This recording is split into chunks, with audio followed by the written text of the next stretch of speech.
Welcome to Leaders and Learners. My name is Tanya McKenzie, and you can find me at the intersection of public relations and leadership. Join us as we talk to organizational leaders, elected officials, experts, authors, artists, and personalities, sharing their stories, talking about how they got to where they are and how they continue to learn and lead the way. So without further ado, let's get into it. Greetings, good people. It's your girl T here again. Coming to you today, kind of as your PR priestess, wanted to get a little bit more into branding. You guys know how important branding is to everything that you do, especially now in this digital age. Everything you do, everything you say, it contributes to your brand value, who you are, how people see you. And when things don't go right, sometimes you don't recognize that it might be something that you're doing with your brand or not doing. So today I have the opportunity to bring someone that has built an incredible business on branding and design. He's in the East Coast. I just found out he used to be on the West Coast, and that's pretty cool. But we're going to get a little bit more into how important branding is, what it looks like, what you say, how you show up in the digital world, how you show up in public with your business. And even if you don't have your own business, if you have a side hustle, right? Do you have a website? Is it on brand? Is your message on brand? Is everything that you're saying matching up with what people see when they look at your social media platform? All of that matters. And as many times as I've talked about it, there are still so many people that struggle with it. So that's why it gives me great pleasure to bring in other experts that can delve into this subject with me and with y'all. So without further ado, let's go ahead and bring on Mr. Carlos Williams. How you doing, sir? I'm wonderful. How are you? Pretty good. So glad you could join us. Listen, I love what you're doing with your business. I definitely want to get into how you started, because I think I read you started as kind of a side hustle, but Definitely. getting into how it has become a business, what that looks like to actually scale a service-based business like that, and some of the minutia of branding. So, I want you to get a little bit into who you are, where you're from for the people, and then how you even got into branding. How was that a side hustle? Talk to us. Yeah. Well, thanks so much for having me. My journey is a roller coaster, and running a service business is definitely a fun ride. I have done a ton of different things, right? I'm from New York. I grew up here, and I grew up wanting to run an airline, right? So that's what I pursued in college, and was really trying to be that next marketing person or revenue management person at an airline. And it just didn't work out that way. And I ended up back in New York and working in commercial real estate. And that's when I realized that the thing that made me happy every day was designing, right? But designing with a purpose, right? Like I didn't want to just make art. I wanted to help businesses. I started doing wedding invitations and websites and for bands and things like that. And the work was really cool. It got people interested, and all of a sudden you start looking around and you're like, I'm really busy. Right. So if I'm really busy because I'm doing a good job at selling what we're doing, how do we go out and now grab other employees to do that as well? So been a really interesting journey over the last coming up on 10 years of building DBC. I've been doing it full time for about 8 now. It's sometimes I wake up and I'm wondering why I have so many employees and lawyers and accountants and all these people surrounding me. But it is that dream that you have. Can you build a sustainable business? And not to say that my business is 100% sustainable, because in a service business it never really is. But can you build a business that supports itself and that you can see the future with? And have great clients doing it and have a lot of fun, right? I think I would not be able to do this every day if I wasn't having a lot of fun doing it. So with your real estate that you were doing before, were you in sales? I was in commercial leasing. So I worked at a really big developer doing I was a commercial leasing assistant, and I read leases and we did some marketing, right? So like that's when I really discovered that's the part of the job I liked the most, right? So like marketing the spaces, saying, what if your brand was here in the space? like that was what I wanted to do more than anything. And then they were like, well, you're really good at the finance part of it as well. So all of a sudden now I'm faced with the decision, like, do I become a, a finance person in commercial real estate, or do I go off and try to do design and branding? And I chose the latter. I didn't just make that jump and walk out of the door one day. I did get a design job at Bain & Company, which is a management consulting firm, that taught me so much about what I would need to do to succeed in business and working in corporate, because that's ultimately where I wanted to get to. Um, I love working with small businesses. I love working with individuals, but like, to build a sustainable business, you're going to have to start looking at medium to large enterprise businesses, right? And so that's not an overnight thing. And so over time, we started checking them off, and my goal is to get to 250 of the Fortune 500 worked with, right? I think we're maybe 20 down, but like it's a good it's a good goal. So yeah, so like you start checking off the Fortune 500s and realizing these are your opportunities, and right, and if you blow that opportunity, you're probably not going to get another one. So like going full into it. So big So bang. that's scary for a lot of people. Yeah. That is incredibly scary to say. I recognize that I'm good at this, and I want to do it for some of the largest, most important organizations out there. You weren't afraid of failure. There was no level of fear that There's you tons. went through.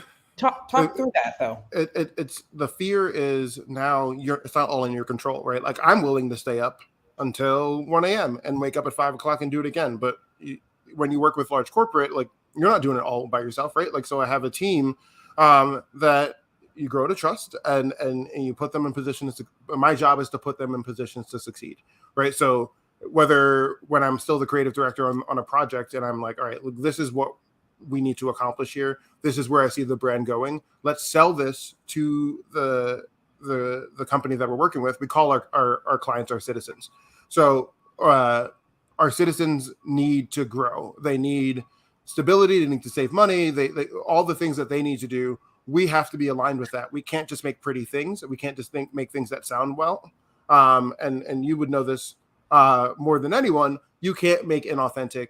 You can't do inauthentic messaging, right? So everything has to be aligned in order for this company to succeed, right? Because like the public is just waiting for a company to screw up these days, right? Like they want to jump on you on Twitter. They want to score points with their followers.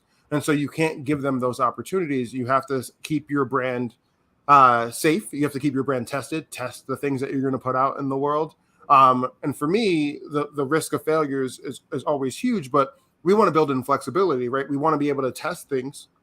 And the good thing about large corporate is they have budgets to test, right? Like that is the first thing that goes out of a proposal when we work with a small company.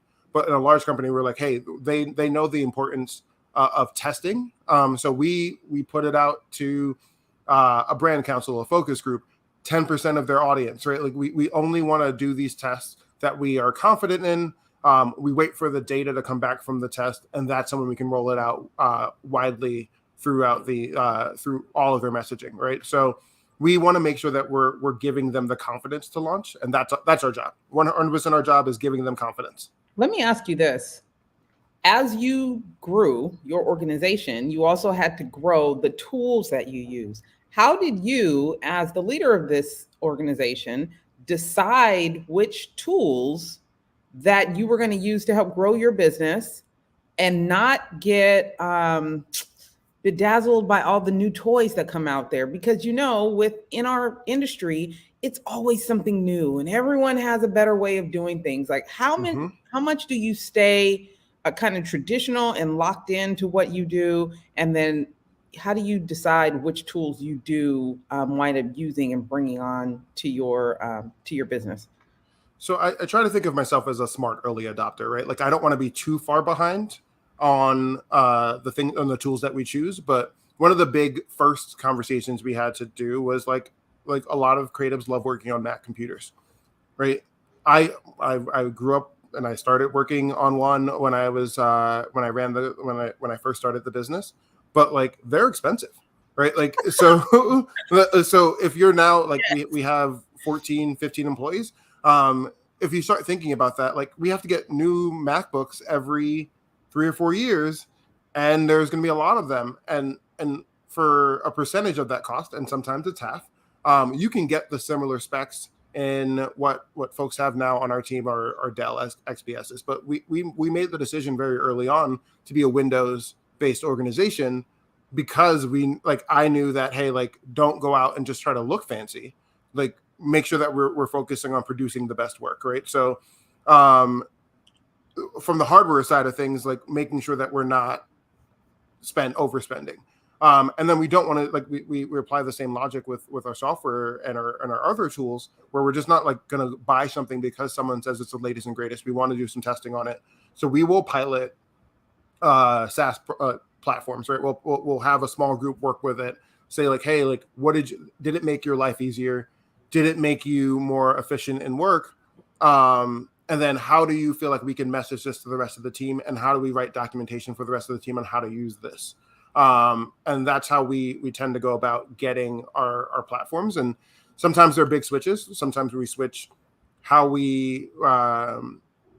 I remember the big switch from Asana to whatever we went into between, and now we're on Agency Max, which is a purpose-built platform for creative agencies, right? Like, so that's how we do our task management. All right, like, and that was a big decision, and we didn't make it lightly. We didn't want to switch over, and then when we do switch, we have to carve out the time to set it up for our employees to be able to come on board, train, and be good to go. We don't want to, the day that they give me access isn't the day that the whole team's getting access. Right. So that's I think being very, very careful and just making those snap decisions, even though sometimes things look really cool. Sometimes things look really cool. We did go on Agency Max when it was in beta, right? But they gave us the confidence. They were like, hey, like, we're a creative agency that built this and we use it internally, and here's how we use it. And I could sit there and observe it and say, all right, I think this is solving some of those challenges that we have as a creative agency. And so let's go on it in beta. And it's been a great partnership, and the improvements that we're able to drive, because it's not in beta anymore, it's live and in the world. But the improvements that we were able to drive on it in beta really benefited us in the long run, right? Like, so just be really careful. We get, I'm sure, how many emails do you get a day of someone trying to sell you new tracking software, data platforms, marketing, like email automation, all these things, right? So like, you got to be really, really careful, because sometimes they're like, it's such a low cost, but then it distracts your attention away from what your core things are, what you're supposed to be doing. Yep. And so creative tools are out there. Some of them are going to work, right? Like, it's not like, I'm not saying that a lot of these things aren't going to work. It's just like, what are your core messaging, like your internal brand? What is that the core of what you do? Build around that, spend around the core of what you do, and save those step up opportunities or those new things for something that you actually have a business plan behind. So practice what you preach is what you're saying. Yeah, 100%. 100%. Don't just say it for the client. It also applies to you. Listen, I'm wondering, how much education do you have to do in your business? Now, with public relations, there's a lot of people that still don't really understand what it is. So they have this romanticized idea of what PR is, right? And we wind up having to do a level of education before we can even get to the work. How much education on branding do you actually have to do with some of these corporate clients? And even though some of them are larger, are they still not completely comprehensive of what it is that you do and how you do it? I think it's never ending.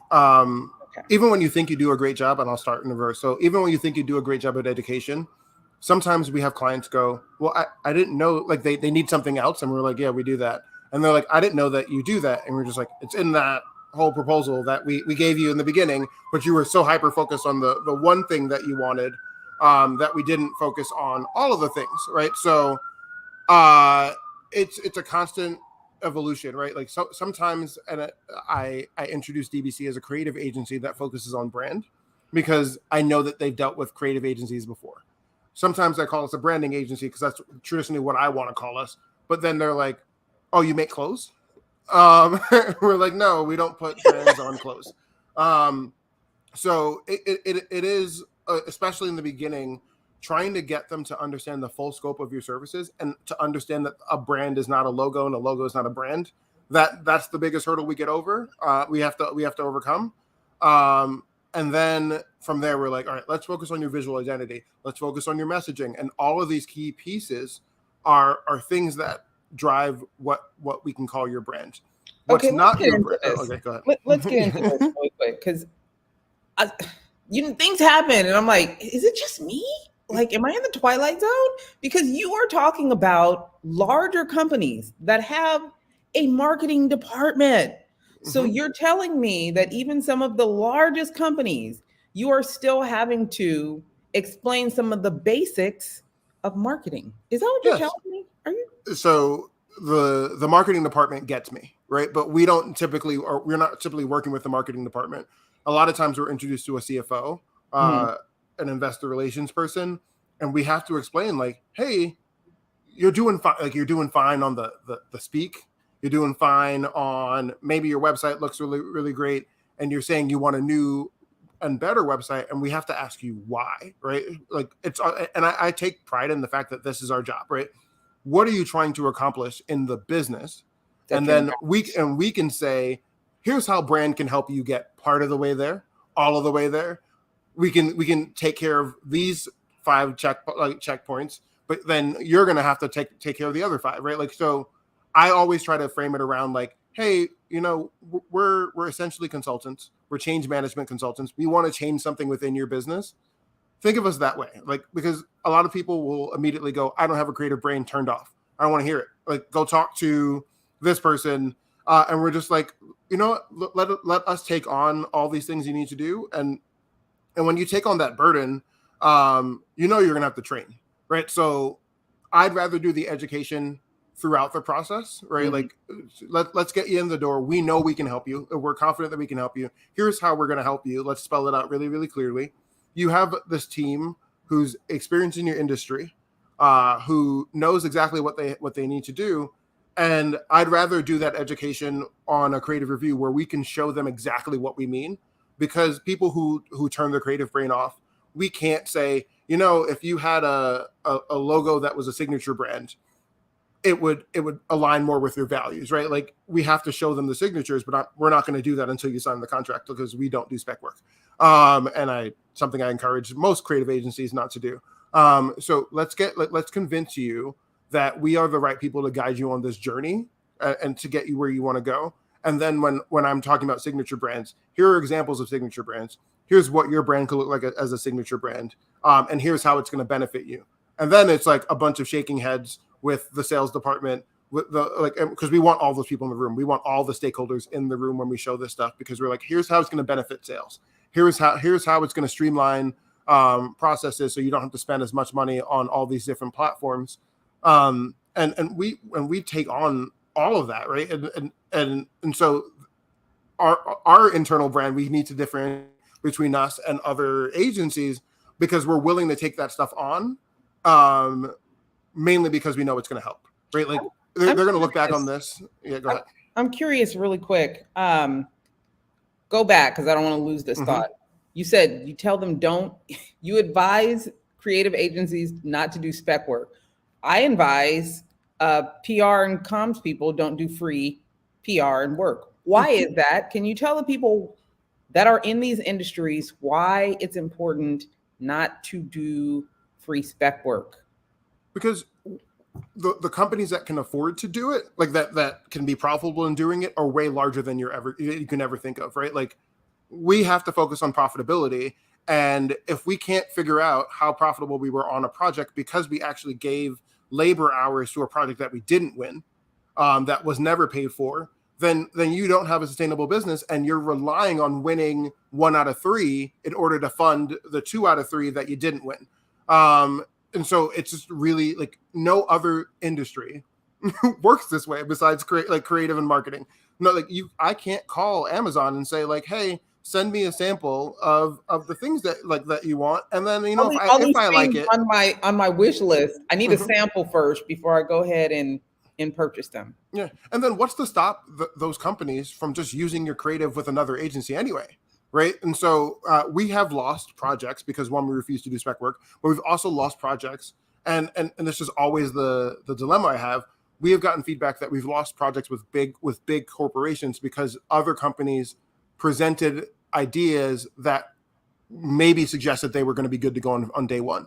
Like on day one, we're good to go too, but we keep some things closer to the chest because we're not the most expensive agency out there, but we're not the cheapest. And if we give you all the ideas, there's nothing stopping you from hiring the cheapest and saying, hey, this other agency had ideas. And maybe that's me being a little cynical, but I do want to be protective of our IP.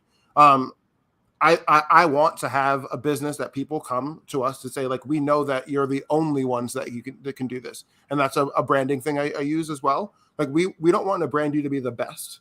We don't want to brand you to be the cheapest. We want to brand you to be the only.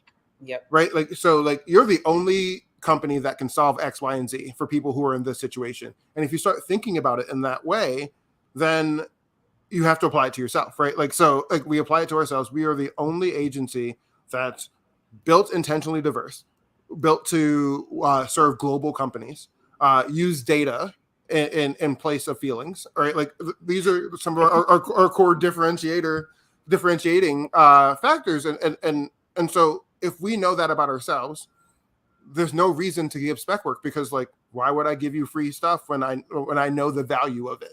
Absolutely. So like if and I know advertising, we're not going to change the way that the advertising world works. And that's why we primarily don't try to work in advertising. But like, if you like some of these advertising agencies have like the coolest and best creatives out there. Yes. And they're expensive. Right. Right. So you're paying someone $180,000 a year and you're going to have them do work for free for someone else. And that work can benefit that other company, even if they promise not to use it because they didn't buy it. Some of that's going to drip somewhere else. And so now you've given away work for free. And this is something that we don't do. And I scream it from the top of my lungs. Any company that's smaller than 100 people, definitely don't do that. You can't absorb that kind of work. You can't absorb that kind of cost. What, like there are times where we will do pro bono work, right? It's got to have impact, right? It's got one, it still comes after the contract. The contract is for pro bono work. It's got to have an impact on society for us. It's got to have an impact on maybe we're experimenting on something new and we need a client that we can get the data from to justify this to a larger organization. Or we've had a really, really good quarter and we feel like we're going to go ahead and give back. And so we'll find a nonprofit or what we call for-purpose businesses that we go out and we want to work with. But like, why would I just help a really large corporation by doing free work for them to go make money off of it? Or it does, to me, that there's the value isn't equal. I love that. Tell the people why branding is so important. I have to say this all the time. It's not just a cliche because we've started to hear it pop up. My brand this, my brand, he ain't on brand, but people not really understanding what it is. So I want someone that does this on a regular basis, day in and day out, to explain to the people what a brand is and why it is so important with everything that you do. So I can break a brand into a few different factors, right? One, visibility. How easy is it to find you? So that can apply to an individual, that can apply to a company, right? Like, I think because of the rise of the internet, the rise of social media, everything is a brand, right? Like if you're in a running club, the running club has a brand. If you're a teacher, you have to build your brand as a teacher. You might want to be teacher of the year someday, right? Like there's all of these things that were previously allocated to only companies. So visibility, how easy it is to find you, right? Accessibility, how easy is it to understand what you do and who you are, right? Like, and some companies can choose not to want to score well in accessibility if you're working as a problem solver for the rich and famous, right? Like you don't want to tell everybody how you do things and what you do. So you're not accessible, but that's part of your brand as well. Differentiation is the point where is what we do as a creative agency. We help you differentiate from your competitors.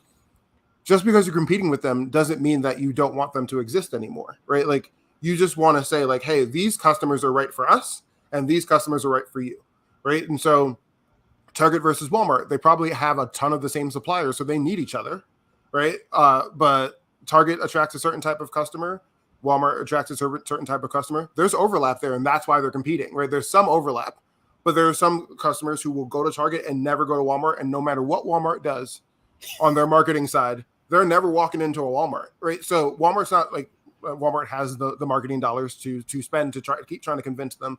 But if you scale that down to slightly smaller companies, you're not going to spend your marketing dollars on people who never want you, never want to see you, never want to buy from you. They're never going to buy from you no matter what you do. Don't waste your marketing dollars on them. So that's differentiation.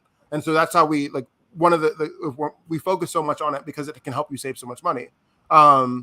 Then consistency is like, do you walk the walk at every single point of the day, right? Like you could be the coolest external company, but if someone calls and you've hired poorly and and you're like a happy company and there's yellow and sunshine and rainbows and everything, and then you call and the customer service reps that you hired are down in the dumps.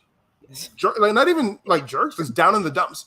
Like they bring like you're so excited to have this conversation, and then womp womp womp, right? Like that, right? Like they're the energy vampires. Like, all your energy. You're not going to make that final purchasing agreement, right? Or like if you're calling customer service to talk about your order that you placed online, you're never going to order again, and you're more likely to tell people about bad experiences than good ones, right? So you need to create thousands of good experiences for someone to go ahead and say like I had a really good experience. Oh, you need to ask them to write reviews for you, right? Like no one just goes and just writes reviews anymore. You send them that follow-up saying, hey, we would really appreciate it. We're a growing business. Can you leave us a review on Google? Can you leave us a review somewhere else? If they have a bad experience, they're going to Google and they're going 1 star. This is an awful company. They said they were going to do one thing and they did another. So we want to like make sure that consistency says that they do what they say they're going to do, right? All of your brand, like we can build you a wonderful website. We can build you a really great brand and marketing messages and put it in the right place. But if you don't live the brand, like if that product doesn't live up to it, sadly, like as a creative agency, we can't do anything about that. And I don't want to be in that boat where some of the creative agencies got caught with like things like Fire Festival where they gave it a really cool brand, right? Like really cool brand, really cool initiatives. Everything they did was perfect. But then your clients got to live up to what you just said, that what you just promised everyone. And I don't want to get caught in that. And so that's why we try to do so many deep dives on who you guys actually are, right? Like we spend time pre-pandemic, we would spend time in their office. Now we make sure that we spend some time virtually, or if they have an office, we go visit them to really understand what that culture is like, because we're trying to brand that culture mainly because people are going to start looking into the culture if a company gets too big and famous, right? They're waiting to find something. So if you're not hired, like I remember that we did this brand for a media agency, and they like their brand previously was like super corporate and kind of stiff, and then you met them and they weren't sunshine and rainbows, they were direct. they foul mouth direct, like fun group. Like I laughed my butt off every single time I was on a call with them. But I was like, hey, this is something that we should brand, right? Because we do, like a lot of what they do is interpersonal, right? You have a sales rep, you have a customer success rep, and you're hiring these experienced people who are hilarious, who are not polished in any way. Let's give you like a more gritty, real brand, like a brand of real people. And they were so skeptical and everything like that. And then I always remember one of the co-CEOs sent me an email maybe 2 weeks after the launch and said, oh, you were right. I'm getting so many compliments on our brand. And it was just like, hey, like you can be a cool, like just because you work with super stuffy corporate doesn't mean that you, like, if you're not super stuffy corporate to work with them, like that's not what they're looking for. They're looking for people who are going to be who they say they're going to be, right? Yeah. So now let's give you something, a badge of pride to wear, and say like we're going to own who we are, and we're going to go out and prove that day after day. So all we do as a branding agency is put the right face on your company. I always tell people you cannot represent one thing, but in real life, you're something else, because all that does is build up mistrust. And when people don't trust you, they don't do business with you. They Hmm. would much rather have who you really are and you giving them that choice to decide if they want to deal with you or not. They Hmm. don't have to. But what they won't do is support you when they can't really decipher who you are. When your brand says one thing, but your message and your personality says something else, that Hmm. builds mistrust. So it makes sense, guys, to build a brand around who you are authentically. And I'm so glad, Carlos, that we have you here to be able to talk to about that. Answer this question for me. What are 3 words that you do not ever want affiliated with you or your brand? Ooh, okay, that's tough questions. All right. Unreliable Mm, is one, right? Like we want to be that tool in the toolkit. So I know that immediately. Um, cheap, right? Like we don't, right? Like I want and part of that is like I want to create sustainable careers for people. I want people like there are tons of creatives out there that don't have health insurance, 401k, all that stuff that we do, right? And that stuff costs money. So like stop trying to negotiate on the price. You're getting great work from people who are happy at their job because of the prices that you pay. And I was using that to buy time for a third one. And what would be the opposite of innovative? boring, Traditional. Yeah, traditional. like Traditional like isn't always bad, though. it's not bad. Like it's just not me. Like I'm anything but right. Like I'm That's fine. anything but traditional. Like Okay. I like having fun, pushing innovation. We have different ministries instead of departments, but we have a ministry of innovation now. It's running really really well. We try new things. We bring new technology in. We add stuff for clients, and it's all in a very structured way. But Mhm. like we're quirky, right? Like my title's prime minister, right? Like it's like there's nothing Yeah, I saw traditional that. I about. was like, here. So yeah, our concept is the city state of DBC, right? Our clients are our citizens.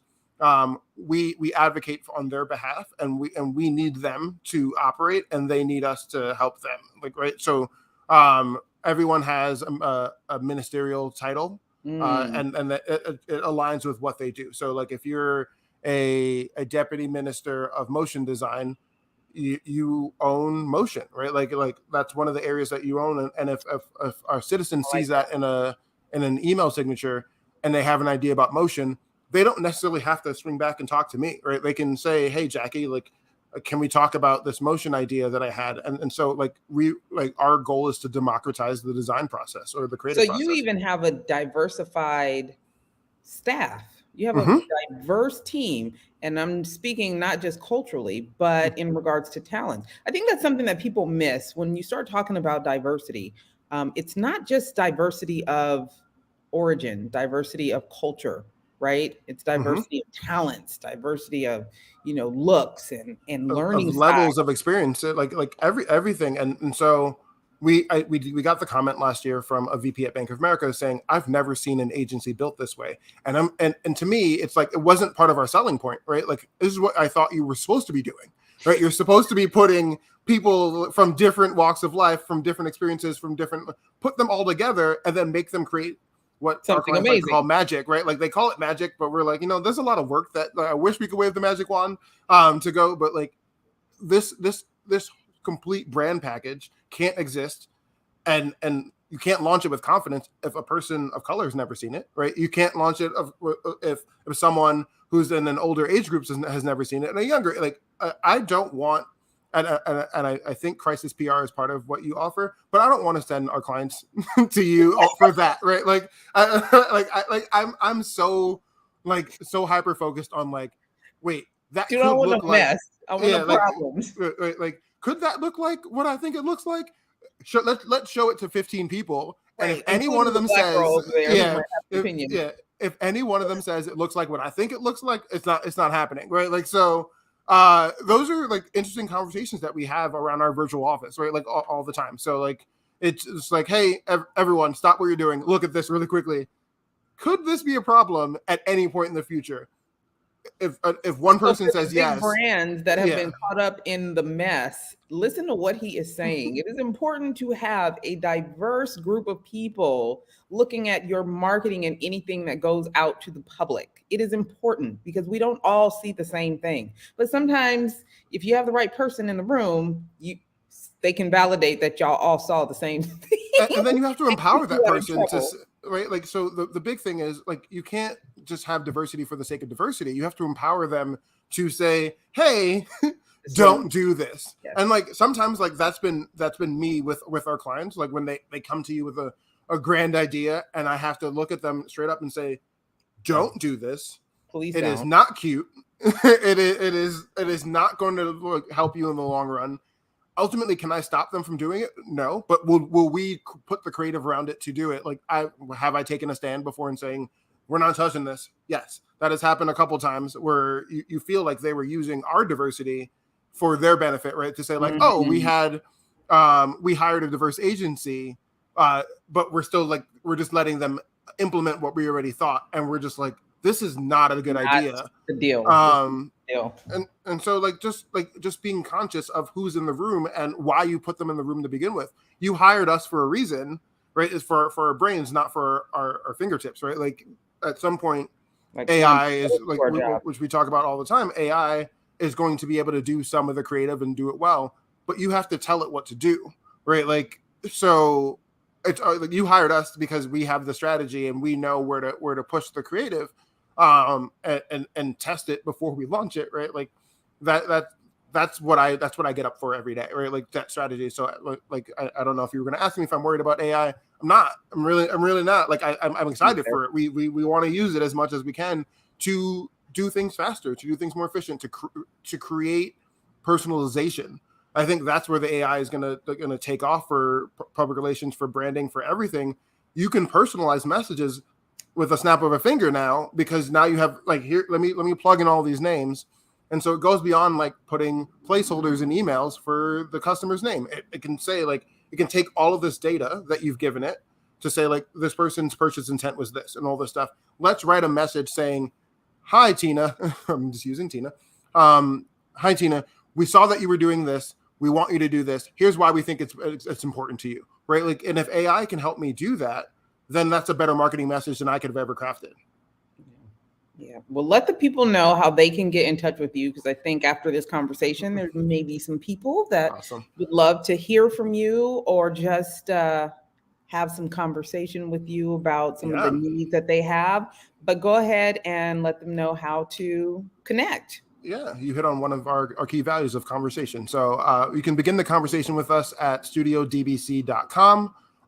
On Instagram or LinkedIn, you just search for DBC, Studio DBC. We'll bring up our profiles. But yeah, like, we love having conversations, and there's lots of people. It's not just me to have conversations with. You have really, really intelligent people who have cool backgrounds that are looking to talk about cool things all day, and then do some cool things as well. Awesome. Well, thank you for being here. And guys, if you look at the ticker right down below, it has the web address. Feel free, run over there, see what they have going on, which is a lot. And I definitely want to thank you for being here. I appreciate you. I appreciate what you're doing. And I just want to thank you. Thank you so much. Have a good one. Hey, thanks for showing up to the podcast where we all know that the best leaders are lifetime learners. When you get a sec, take a moment, leave a comment. What you think about today's episode, and share it with someone that you know could use the gems that were dropped today. Follow and subscribe. You don't want to miss who's coming up next. You never know who could show up here and what they could say. For your professional needs, marketing, PR, communications, and leadership, make sure you follow us on all social media platforms at Sand and Shores, or hit us up at sandandshores.com. Again, thanks so much for showing up. We appreciate you, and we'll see you soon.